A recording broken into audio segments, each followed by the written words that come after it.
दोस्तों नमस्कार। जब से के पाठक बिहार के अपर सचिव बने हैं तब से नीति कुछ न कुछ नया फरमान जारी होते रहता है। वर्ष 2024 के लिए नया कैलेंडर जारी हो गया है शिक्षा विभाग का, जिसमें गर्मी का छुट्टी को मान के चली के समाप्त कर दिया गया है। यानी कि गर्मी की छुट्टी में भी अवकाश नहीं रहेगा, शिक्षकों को विद्यालय जाना होगा। जी हाँ, राजकीय, राजकृत एवं अल्पसंख्यक सहायता प्राप्त उर्दू यानी प्रारंभिक, माध्यमिक एवं उच्च माध्यमिक सभी तरह के विद्यालयों में अवकाश तालिका जारी कर दिया गया है।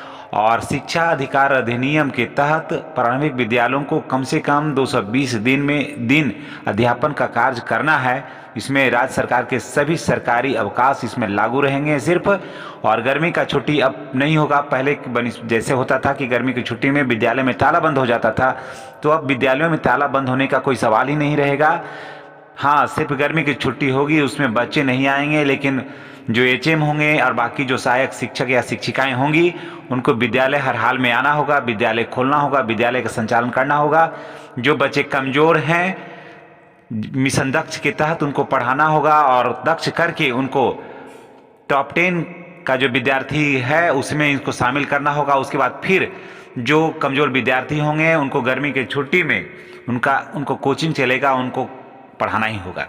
यानी कि अब शिक्षकों को गर्मी की छुट्टी में घर में अब नहीं रहना होगा। राज्य के सभी राजकीय, राजकृत, अल्पसंख्यक सहायता प्राप्त प्रारंभिक, माध्यमिक, उच्च माध्यमिक विद्यालयों में अवकाश की तालिका के अनुसार ही खुलेंगे और बंद होंगे। ग्रीष्मावकाश केवल विद्यार्थियों के लिए है। प्रधानाध्यापक, अध्यापक, शिक्षक, शिक्षकेतर कर्मचारी सरकारी कैलेंडर के अनुसार विद्यालय में आएंगे एवं अन्य शैक्षणिक प्रशासनिक कार्यालयाधीन जो भी कार्य होगा उसका निष्पादन करेंगे। इस दौरान टीचर मीटिंग होती रहेगी। वैसे छात्र जो शिक्षा के अधिकार अधिनियम 2019 सह पठित बिहार राज्य की अधिसूचना 287 दिनांक 28/2/2019 के परिधि में आते हैं, उन सभी को विशेष कक्षाएं चलती रहेगी और विशेष कक्षाएं चल करके विद्यार्थी को अप टू डेट करना होगा। जो विद्यार्थी कमज़ोर हैं उसको मजबूत करना होगा पढ़ा करके।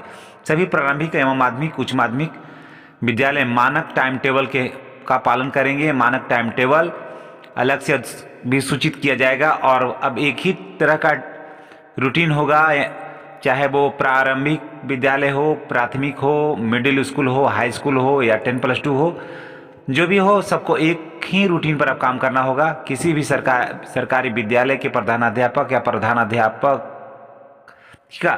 प्रभारी प्रधानाध्यापक अपने स्तर से किसी भी तरह का अवकाश अब घोषित नहीं करेंगे। सभी महापुरुषों के जयंती को मनाया जाएगा। वार्षिकोत्सव, गणतंत्र दिवस, स्वतंत्रता दिवस, गांधी जयंती के अवसर पर विद्यालय जो है वो खुला हुआ रहेगा, बंद नहीं होगा।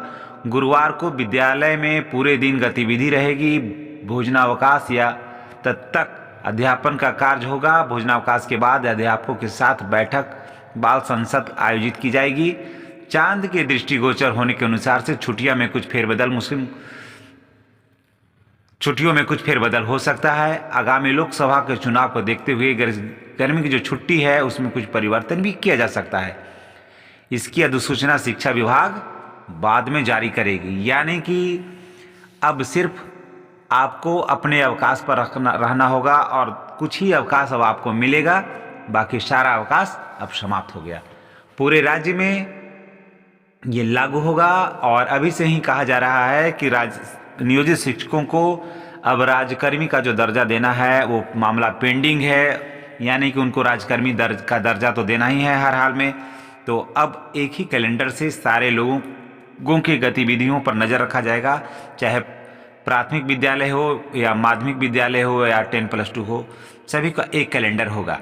तो आपने देखा कि अब बिहार सरकार का शिक्षा विभाग ने एक शैक्षणिक कैलेंडर जारी कर दिया है। उसी कैलेंडर का दिन सब सारे लोगों को काम करना होगा और चलना होगा। इन्हीं बातों के साथ मैं आपसे अब विदा लेता हूँ। नेक्स्ट वीडियो में आपसे पुनः मुलाकात होगी। तब तक आप अपने स्वास्थ्य का ख्याल रखें। बाकी का ख्याल तो सरकार आपके लिए रख ही रही है। धन्यवाद।